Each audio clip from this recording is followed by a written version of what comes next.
Welcome to the Goddess Conference Conversations.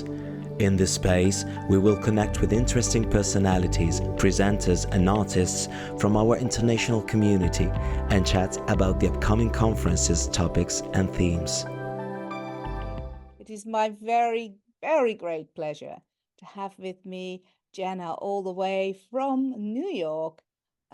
She is an amazing, inspirational person. Many of you will know her already because she has been to the conference before, totally blowing us away with her amazing presentation and workshop. But she's also really a personal inspiration. I love that we share our deep connection and devotion for Celtic goddesses, especially, of course, Rhiannon. But without further ado, thank you so much to be with us today, Jhenah. Thank you so much for having me, Katinka. It's been such a pleasure and a true honor, actually, to be a part of the conference, and I'm looking forward to doing that again this year. Oh, so are we. Cannot wait, cannot wait. Perhaps you would like to speak a little bit into what it is that you will be offering in this Goddess of Healing conference this year. What are you going to be delighting us all with? Well, you get an opportunity to hear me speak a few times this conference. So the talk I'm going to be giving will be about the healing heritage of Brit, and specifically I'll be talking about the Lady of the Lake and the physicians of Myddfai. So this is a very powerful story, legend that has come into from the lake maidens, the Lady of the Lake, who gave her healing formulary, her herbal formulary, to her sons, and that started a lineage of healers in the Welsh courts, and we have their formulary today. So it's a place where myth meets medicine, and so I'll be talking a bit about that, a bit about their formulary and its importance actually in the European healing traditions. I love that, and I love how you have done this deep research and are so eloquent in expressing that in your books, which are fantastic. If you haven't read anything by Jhenah, please check out her books. They are worth it.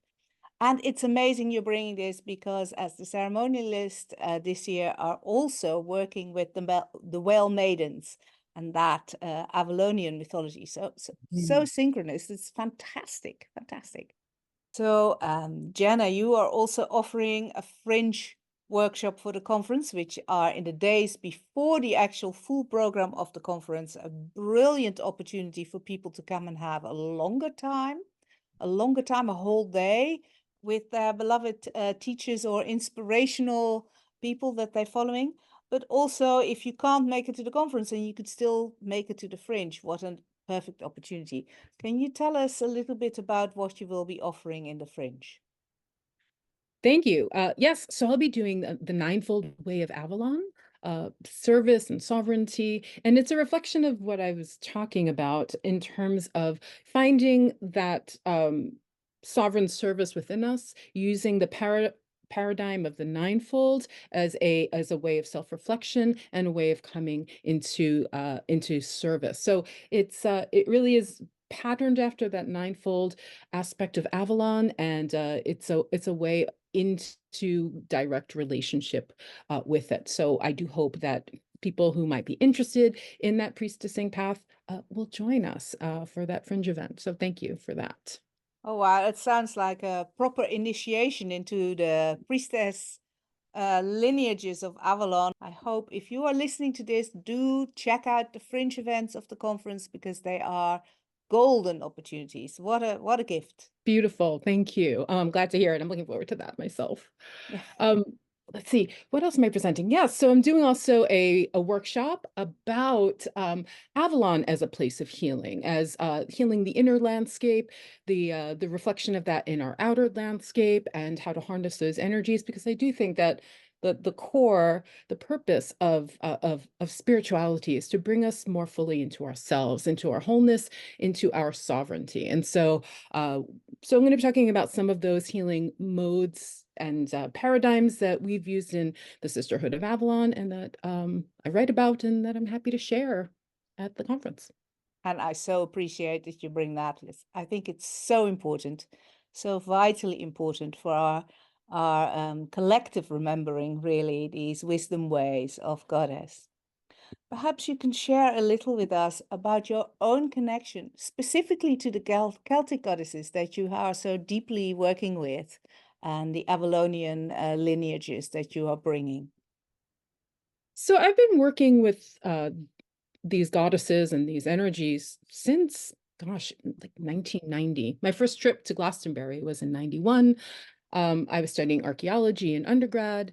I wound up getting a master's in Celtic studies at the University of Wales. So even though I'm obviously American, I'm not even of Celtic descent, but I was called very young to these lands and to these figures, and King Arthur and the Arthurian stories were my way in. So of course, I very, very early on encountered Avalon. In fact, I was 13 when I got the Mists of Avalon delivered to me in the mail, because I did not send back my little thing from the book club. And so I tackled that huge book, and things have never been the same for me. So yeah, I've loved that. I've worked with the Welsh goddesses. I see Avalon, my approach to Avalon is through the mythos of Wales, because this is the first place that we see it.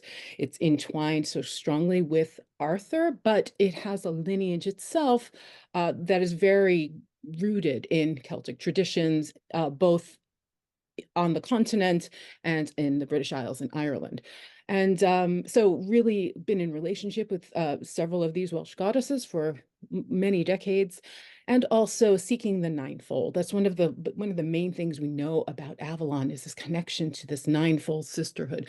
Who are they? What are they connected to? What do we know about them? How can we be in connection to them? So that's really been the focus of my work, the idea of priestessing as a verb, that there are multiple ways of entering into priestessing, and that the Ninefold is our guide into that service. Absolutely. Every word, darling. I love it. Thank you so much. It is just so beautiful to hear you speak about this. I think one of the things that really resonates is how our soul connection to traditions or to lineage memories, particularly these goddess-based paths in one form or the other, are actually not so much to do necessarily with our bloodline or the land of our birth, that there is something else that if we are open, our life will take us to. And there is that recognition when that happens. I think for many of us, The Mist of Avalon was a book that spoke into that recognition, regardless of all the controversies around the author and what have you. The book itself is a great story of remembering into this Avalonian and Arthurian lineage. And personally, I love that connection. What for you is the healing in that particular remembering, in that particular lineage? Well, I think it's probably the core part of Avalon, that it is an island of healing, that Arthur was brought there. Part of the reason I think we remember Avalon is that it's tied into this idea of Arthur as the once and future king. And if we look at some of the early stories of Avalon, and that the women there were renowned for their healing arts, that they would travel to the other world over the 9 waves to find this otherworldly island where Arthur could be healed of his wounds and awaiting Britain's need. And so this was this messianic piece that was so important to the Britons during times of war. And I think Avalon has been waiting our need as well, our connection to our sovereignty. I think Avalon is a place where sovereignty is granted from the other world, and that we're called to reclaim our own sovereignty. And I think the path to that reclamation is through healing. It's through shadow work, and it's also through outward work. It's through reclaiming the healed part of ourselves, to practice our gifts and share the 𝗷𝗏, the inspiration that comes through us, out into the world. So it's both going deep into the cauldron and also projecting our works outward. We don't retain that healing for ourselves. The more we heal, the more the world heals. Yeah, beautiful. I really love that. And that piece around sovereignty for me, which living here, this is a place of remembering and of healing, and it's also a place of great shadow, which I think is also echoed in this mythology, really. It's in there. But for me, the sovereignty piece is massive, and being dedicated to specifically Rhiannon, for me, she is a great sovereign goddess of the land and of the people of Avalon in some way. And so, yeah, that connection to our own sovereignty vital. How would you feel that links into the maiden archetype, which is, of course, this is the start of a new 5-year cycle for the conference, and so we're working with the maiden goddess as goddess of healing. So for me, sovereignty echoes into everything. So I'm just curious how that is for you.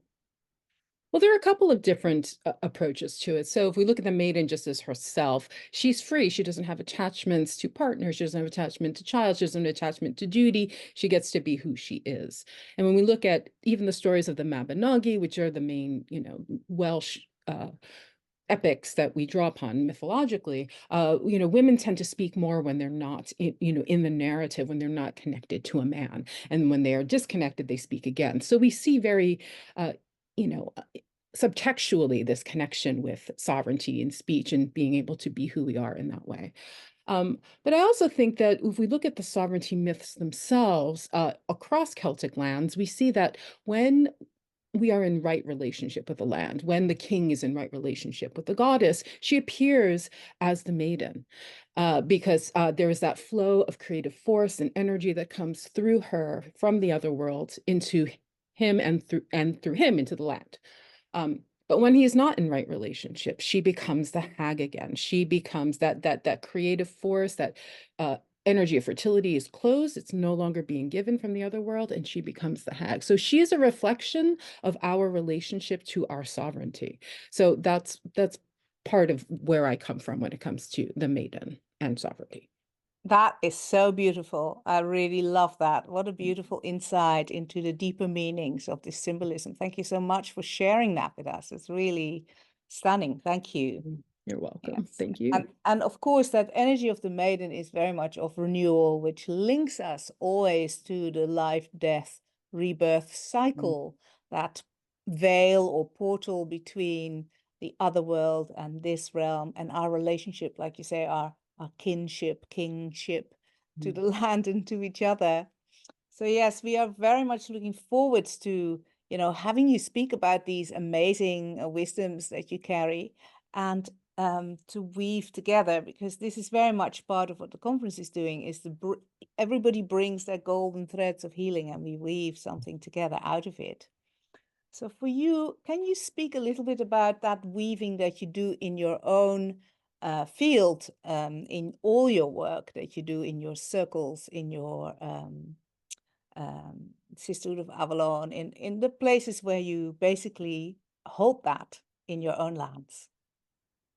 Well, I think and I personally take my greatest inspiration from the idea of the Ninefold, that we have these women who were renowned for their gifts, and there were many. They were healers, they were augurs, they were shapeshifters, they were learned women, they knew magic and music, and they could, calm the waves, and they were sage. So they were renowned for all of their wisdoms. But they were nine, and they had many gifts. And so to me, what this speaks to is this idea, if we want to empower women, we want to empower each other, and we talk about sovereignty, I think that our service or divine service has to also reflect that. And so when we find out who we are, that should be the way into service, the way into priestessing that we embrace. And so that it's not about us all looking the same, that a priestess looks like this, must do this, can only do this, that we can be in sacred service regardless of what our gifts are, that our gifts are given to us for a purpose. And so if we acknowledge those gifts,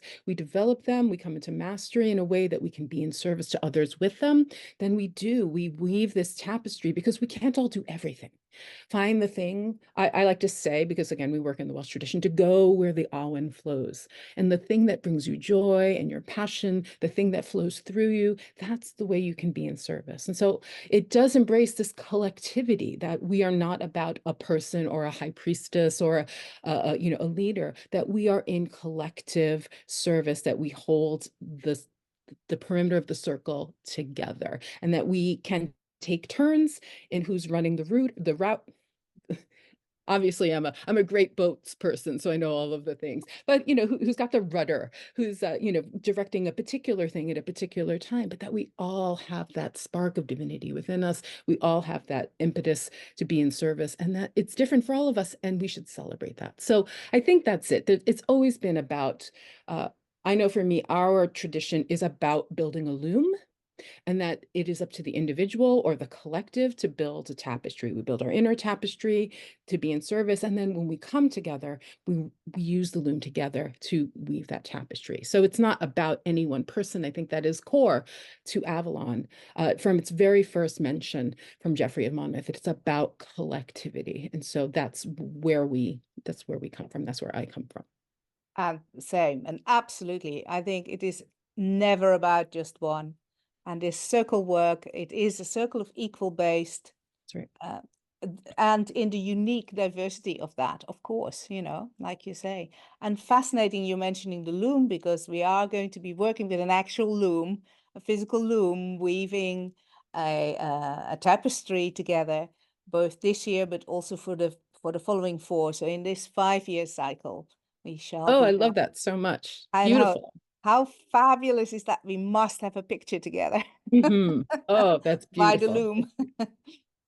So what do you think the medicine for the competition wounding, which is of course the shadow side of this circle of equals, unique diversity, but equality in cooperative ways of working. Do you have any wisdom to share from a goddess perspective around that? What are the teachings that That is, antidote? sorry, I didn't mean to speak over Sorry. you. No, I mean, that's a huge thing. And I do a lot of work around that, because I think, first of all, what's important, as with any shadow work, is that we need to bring it up into the light of consciousness. If we're pretending it doesn't exist, if we're not talking about it, if we're not acknowledging it, then we can't address it, we can't heal it. So I think it's important for those of us who are called into priestess service, who called especially into leadership or teacher roles, to talk about that amongst ourselves, to have this, you know, place where we can be true, and we can be honest, and we can be vulnerable to talk about it. But I think it starts first with looking at our shadow stuff. And I think anyone who comes into a position of teaching, of leadership, of facilitation, has to face our shadow around those things. And that's part of the reason why I really think that healing is self-healing, inner healing is such an important part of this, because where we see the places, oh, no one ever listened to me. I was taught that my words meant nothing, or I was belittled. So when people start to listen to you, that triggers that shadow self. And so it's either no, or it's so. There's a whole lot here. I teach a priestessing course where that's actually like very foundational to what we're doing, is to looking at the shadows around priestessing, addressing them, and working to heal them. But I will say this, if I were going to distill it into one thing, it would be this: the more we can meet our own needs for ourselves, which is what Avalon is. It's a place where it creates and provides everything that is needed in and of itself. So we find that Avalon within. We meet our own needs as much as we can. We look less to what is outside of us to meet those needs. So we don't need the adulation of others to meet our needs. We don't need other people's respect to meet our needs. We don't need to be in a position where our service becomes self-service, because we've already done that for ourselves. So that's the 10-cent tour, I guess. But what a great question. And I'm so glad that you're addressing it, because we all do better when we all do better. And when we're not in competition with each other, we lift everyone up. We lift everyone up. So and it's a difficult thing. It's a difficult thing. So thank you so much for focusing on it, because it's so needed. It's so needed. It is so needed. And I think this is very much part of the inner workings that are going on in the circles in the conference, but we also really want to bring this in amongst our presenters, and this weaving of her great mantle of healing, really. I think it's a vital piece. For me personally, Michelle Obama is such an inspiration on this, how she talks about, you know, lifting each other up, and yeah, this actively choosing that antidote to the competitive edge in your outer actions and working on the inner. You know, what a beautiful thing to speak into. Thank you so much for sharing that wisdom. It's so important. You're welcome. And if I could just add one more thing, I think if we teach that and hold that, then the people that we are touching and teaching and inspiring, when it's their time to come, they have integrated that. So it's not, they're going to embrace a sense of non-competition as well. They're not looking to step on those who have come before them. They're looking to embrace them as well. So we have to look behind, to those that we are serving. And if we serve them in that manner, they will serve us and others in that manner as well. So it has to start somewhere. So just to add that piece. Absolutely, absolutely. And I think that role of pattern breakers that we all step into and embrace in some way or another as far as we can, then hopefully encourages the next generation or the next layer to be able to do it even more so. So I think, yeah, absolutely. Thank you so much. What a beautiful wisdom. Thank you, really. I so look forward to having you with us in the conference again, Jhenah. Thank you. Thank you, Katinka. I am looking forward to it as well. And I appreciate the opportunity to chat about some of these things with you. Yes, marvelous. Please come and come and listen to Jhenah. Come to her workshop in the conference. All the tickets are on the website, but also just, check out her books, check out her website, because this is a wisdom keeper here, and what a treasure you are to us all. Thank you so very much for your time today. Thank you, Katinka, and for all of your work as well. So appreciated and a blessing. Thank you. Thank you so much, Jhenah, and bye for now. Bye-bye now. This interview was conducted by Katinka Soetens.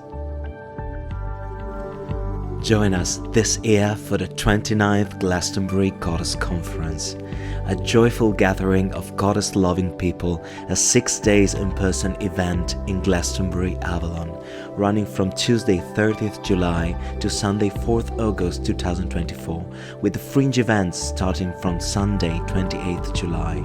This year the theme is the Goddess of Healing. It's our maiden year, the first year of a new 5-year cycle.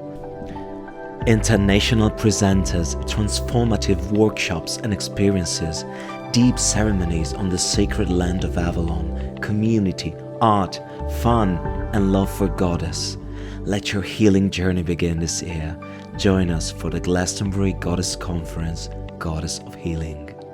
There are so many options to participate: full conference tickets, weekend tickets, day tickets. Find what suits you best and get your ticket now at goddessconference.com.